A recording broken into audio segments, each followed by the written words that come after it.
Kerala governor Arif Muhammad Khan രണ്ടും കൽപ്പിച്ചു തന്നെയാണെന്ന് പറഞ്ഞപ്പോൾ ആരും ഇത്രയ്ക്കങ്ങ് പ്രതീക്ഷിച്ചില്ല. ഗവർണർ അതിശക്തമായി തന്നെ പ്രതികരിച്ചിരിക്കുകയാണ്. വഴിയിൽ കരിങ്കൊടി കാണിക്കാൻ ഇറങ്ങിയ SFIക്കാരെ വിറപ്പിച്ചുകൊണ്ട് നടു റോഡിൽ പ്രതിഷേധിക്കുമെങ്കിൽ അങ്ങനെ പ്രതിഷേധിക്കുമെന്നും കേന്ദ്രത്തിന് കൃത്യമായി നിലപാട് അറിയിക്കുമെന്നും ഒരിക്കൽ കൂടി അടിവരയിട്ട് പ്രഖ്യാപിച്ച ഗവർണറെയാണ് ഇന്ന് കേരളം കണ്ടത്. മാത്രമല്ല, കേന്ദ്രവും കൃത്യമായി ഇടപെട്ടിരിക്കുക തന്നെയാണ്. ഗവർണറുടെ സുരക്ഷാ വീഴ്ചയിൽ ചീഫ് സെക്രട്ടറിയോട് റിപ്പോർട്ട് തേടിയിരിക്കുകയാണ് കേന്ദ്രം.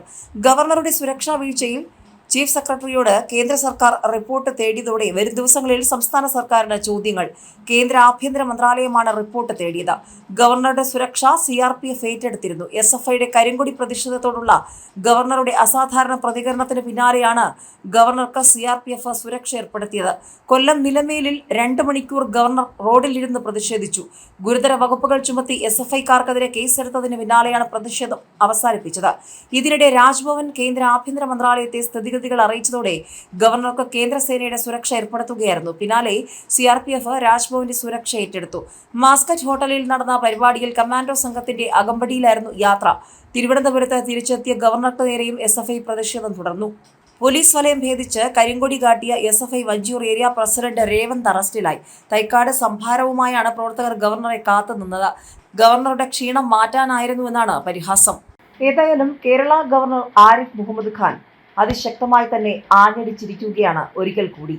SFI തെമ്മാടികൾക്ക് മറുപടിയില്ല, പോലീസിനെ വഴിതെറ്റിക്കുന്നത് മുഖ്യമന്ത്രി എന്നാണ് കേരള ഗവർണർ പറഞ്ഞിരിക്കുന്നത്.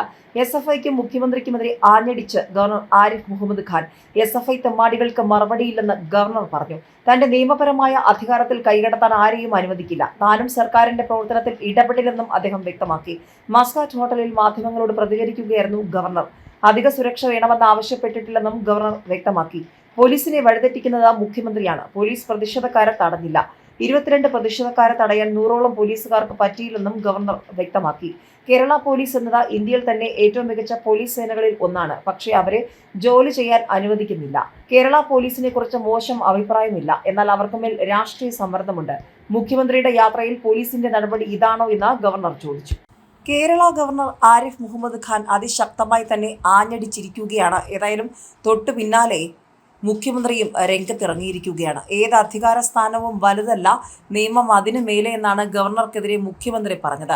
ഗവർണർ ആരിഫ് മുഹമ്മദ് ഖാനെതിരെ രൂക്ഷ വിമർശനവുമായി മുഖ്യമന്ത്രി പിണറായി വിജയൻ ഗവർണറുടെ സുരക്ഷ CRPFന് കൈമാറിയെന്നാണ് പറയുന്നത്. അത് വളരെ വിചിത്രമായ കാര്യമാണ്. സ്റ്റേറ്റിന്റെ തലവനെന്ന നിലയിൽ ഏറ്റവും കൂടുതൽ സുരക്ഷ ലഭിക്കുന്ന സ്ഥാനത്താണ് ഗവർണർ ഇരിക്കുന്നത്. ആ സുരക്ഷ വേണ്ടെന്നാണ് ഗവർണർ പറഞ്ഞിരിക്കുന്നത്. ഏത് അധികാര സ്ഥാനവും വലുതല്ല, അതിന് മേലെയാണ് നിയമം. ആ നിയമമാണ് പരമപ്രധാനം. അത് മനസ്സിലാക്കാൻ സാധിക്കണമെന്നും മുഖ്യമന്ത്രി പറഞ്ഞു. അധികാര സ്ഥാനത്തിരിക്കുന്നവർക്ക് നേരെ വ്യത്യസ്തമായ രീതിയിലുള്ള പ്രതിഷേധ സ്വരങ്ങൾ ഉയർന്നേക്കാം. ആ പ്രതിഷേധ സ്വരങ്ങൾ പ്രകടനങ്ങൾ നടക്കുമ്പോൾ അതിനോട് അധികാര സ്ഥാനത്തിരിക്കുന്നവർ സ്വീകരിക്കേണ്ട നിലപാട് എന്താണ്? പ്രതിഷേധക്കാർക്ക് നേരെ പോലീസ് എന്ത് നടപടിയെടുക്കുന്നു എന്ന് നോക്കാൻ വേണ്ടി അവിടെ ഇറങ്ങുന്ന അധികാരിയെ എവിടെയെങ്കിലും കണ്ടിട്ടുണ്ടോ? സാധാരണ സെക്യൂരിറ്റി നിലപാടുകൾക്ക് വിരുദ്ധമായ കാര്യമാണ്, ചെയ്യാൻ പാടില്ലാത്ത കാര്യമാണ്. സാധാരണ പോലീസ് ചെയ്യേണ്ട ഡ്യൂട്ടിയാണത്. അത് പോലീസ് നിർവഹിക്കുമെന്നാണ് മുഖ്യമന്ത്രി പിണറായി വിജയൻ പറഞ്ഞത്. നിയമ നടപടികൾ ഞാൻ പറയുന്നത് പോലെ സ്വീകരിക്കണം. ഏതെങ്കിലും ഒരാൾ സംഭവ സ്ഥലത്ത് ഇറങ്ങി നിന്ന് FIRന് വേണ്ടി സമരം നടത്തുന്ന സ്ഥിതി നമ്മൾ കണ്ടിട്ടുണ്ടോ എന്നാണ് മുഖ്യമന്ത്രി ചോദിച്ചത്. പോലീസ് കൂടെ വരണ്ടെന്ന് കോഴിക്കോട് ഗവർണർ പറഞ്ഞു. അങ്ങനെ ഏതെങ്കിലും ഗവർണർ നേരത്തെ പറഞ്ഞിട്ടുണ്ടോ? ഇപ്പോൾ അദ്ദേഹം ആവശ്യപ്പെട്ടിട്ടാണോ അതോ കേന്ദ്ര സർക്കാർ പ്രത്യേകമായി നിലപാടെടുത്തതാണോ എന്നറിയില്ല. സുരക്ഷ CRPFന് കൈമാറിയെന്നാണ് പറയുന്നത്. അത് വളരെ വിചിത്രമായ കാര്യമാണ്. സ്റ്റേറ്റിന്റെ തലവൻ എന്ന നിലയിൽ ഏറ്റവും കൂടുതൽ സുരക്ഷ ലഭിക്കുന്ന സ്ഥാനത്താണ് ഗവർണർ ഇരിക്കുന്നതെന്നും മുഖ്യമന്ത്രി പറഞ്ഞു. ആ സുരക്ഷ വേണ്ടെന്നാണ് ഗവർണർ പറഞ്ഞിരിക്കുന്നത്. കേരളത്തിൽ ഇപ്പോൾ തന്നെ ചിലർക്ക് കേന്ദ്ര സുരക്ഷയുണ്ട്. കൊടുങ്ങല്ലൂരിലെ സുന്ദരൻ ഗോവിന്ദൻ, ആലുവയിലെ സുജിത്ത്, ആലങ്ങാട്ട് സുധി, ആലുവയിലെ രാമചന്ദ്രൻ, കൊടുങ്ങല്ലൂരിലെ സജീവൻ, ഇവരെല്ലാം RSS പ്രവർത്തകരാണ്. ആ പട്ടികയിൽ ആരിഫ് മുഹമ്മദ് ഖാനും പെട്ടിരിക്കുന്നു എന്നാണ് മുഖ്യമന്ത്രി പറഞ്ഞത്. കേരളത്തിൽ ചില RSSകാർക്ക് നേരത്തെ കേന്ദ്ര ഗവൺമെന്റ് ഒരുക്കിയിട്ടുള്ള ആ കൂട്ടിൽ ഒതുങ്ങാനാണ് അദ്ദേഹം ഇപ്പോൾ തയ്യാറായിരിക്കുന്നത്. അതുകൊണ്ട് എന്താണ് പ്രത്യേക മേന്മ എന്നറിയില്ല. കേരളം CRPF നേരിട്ട് ഭരിക്കുമോ? എന്താണ് അദ്ദേഹം ധരിച്ചിരിക്കുന്നത്? CRPFന് നേരിട്ടിറങ്ങി കാര്യങ്ങൾ നിർവഹിക്കാൻ പറ്റുമോ? ഗവർണറുടെ സുരക്ഷയ്ക്ക് ഏതെങ്കിലും തരത്തിലുള്ള പ്രശ്നങ്ങൾ ഇതുവരെ ഇവിടെ ഉണ്ടായിട്ടുണ്ടോ? നാട്ടിൽ എഴുതപ്പെട്ട നിയമവ്യവസ്ഥകളില്ലേ? ഏത് അധികാര സ്ഥാനവും വലുതാണ്. വലുതല്ല. അതിനു മേലെയാണ് നിയമം. നിയമത്തിന് കീഴെയാണ് ഏത് അധികാര സ്ഥാനവും.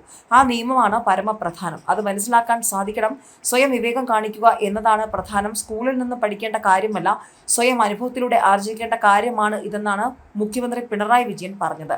നയപ്രഖ്യാപനത്തിൽ എന്താണ് അദ്ദേഹം കാണിച്ചത്? ഇതൊക്കെ കേരളത്തോടുള്ള ഒരുതരം വെല്ലുവിളിയാണ്. കേരളത്തോടുള്ള അവഹേളനമാണ് ഉണ്ടായത്. ഭരണഘടനയെ അവഹേളിക്കുന്ന നിലപാടാണ് ഉണ്ടായത്. അതാണ് പിന്നീടുള്ള അദ്ദേഹത്തിന്റെ പ്രതികരണം വ്യക്തമാക്കുന്നതെന്നും നയപ്രഖ്യാപന പ്രസംഗം വായിക്കാൻ സമയമില്ല, 1.5 മണിക്കൂർ റോഡിൽ കുത്തിയിരിക്കാൻ ഗവർണർക്ക് സമയമുണ്ടെന്നും മുഖ്യമന്ത്രി പറഞ്ഞു. കേന്ദ്ര സർക്കാരിനെതിരെയും മുഖ്യമന്ത്രി രൂക്ഷ വിമർശനം ഉയർത്തി. കേന്ദ്ര സർക്കാർ സംസ്ഥാനത്തിന്റെ സാമ്പത്തിക പ്രതിസന്ധി രൂക്ഷമാക്കുന്നുവെന്നായിരുന്നു കുറ്റപ്പെടുത്തൽ. സാമ്പത്തിക പ്രതിസന്ധി കേരളത്തെ വരിഞ്ഞു മുറുക്കുകയാണ്. കേന്ദ്ര നയങ്ങൾ നവകേരള സൃഷ്ടിക്ക് തടസ്സമാണ്. വായ്പാ പരിധി വെട്ടിക്കുറച്ചു. കേരളം പടുത്തുയർത്തിയ ആരോഗ്യ വിദ്യാഭ്യാസ മേഖലയിലെ നേട്ടങ്ങൾ സംസ്ഥാനത്തിന്റെ നികുതി വിഹിതം വെട്ടിക്കുറയ്ക്കാനുള്ള കാരണമാക്കുകയാണ്. കേരളത്തെ ശ്വാസം മുട്ടിക്കുന്ന ഈ നിലപാടിനെതിരെ പ്രതിഷേധം ഉയർത്താതെ മറ്റു നിവൃത്തിയില്ലെന്ന നിലയിലാണ് വന്നിരിക്കുന്നത്. ഈ പശ്ചാത്തലത്തിലാണ് ഡൽഹിയിൽ സമരം നടത്താൻ നിർബന്ധിതമാകുന്നതെന്നും മുഖ്യമന്ത്രി പറഞ്ഞു. ജനാധിപത്യത്തെ അർത്ഥവത്താക്കുന്ന അനുഭവമായിരുന്നു നവകേരള സദസ്സ്. വലിയ ജനാവലിയാണ് ഓരോ വേദിയിലും എത്തിയത്. ആകെ 138 വേദികൾ. മന്ത്രിസഭ സംസ്ഥാനത്താകെ സഞ്ചരിച്ചു, ജനങ്ങളുമായി നേരിട്ട് സംവദിച്ചു. ഇത്രയേറെ ജനപങ്കാളിത്തമുള്ള മറ്റൊരു പരിപാടി സംസ്ഥാനത്തിന്റെ ചരിത്രത്തിൽ ചൂണ്ടിക്കാണിക്കാനില്ല. താലൂക്ക് തല അദാലത്തുകളിൽ ആരംഭിച്ച മേഖലാതല യോഗങ്ങളും തീരദേശ വന സൗഹൃദ സദസ്സുകളും അടക്കം വലിയൊരു പ്രക്രിയയുടെ തുടർച്ചയാണ് സംസ്ഥാനതല പര്യടനം നടന്നത്. നവകേരള സദസ്സിൽ നിരവധി നിവേദനങ്ങൾ രജിസ്റ്റർ ചെയ്തു. നിവേദനങ്ങൾ ബന്ധപ്പെട്ട വകുപ്പുകൾക്ക് കൈമാറുകയാണെന്നും മുഖ്യമന്ത്രി പറഞ്ഞു. അതേസമയം കേരള ഗവർണർ ആരിഫ് മുഹമ്മദ് ഖാൻ രണ്ടും കൽപ്പിച്ചു തന്നെയാണ്.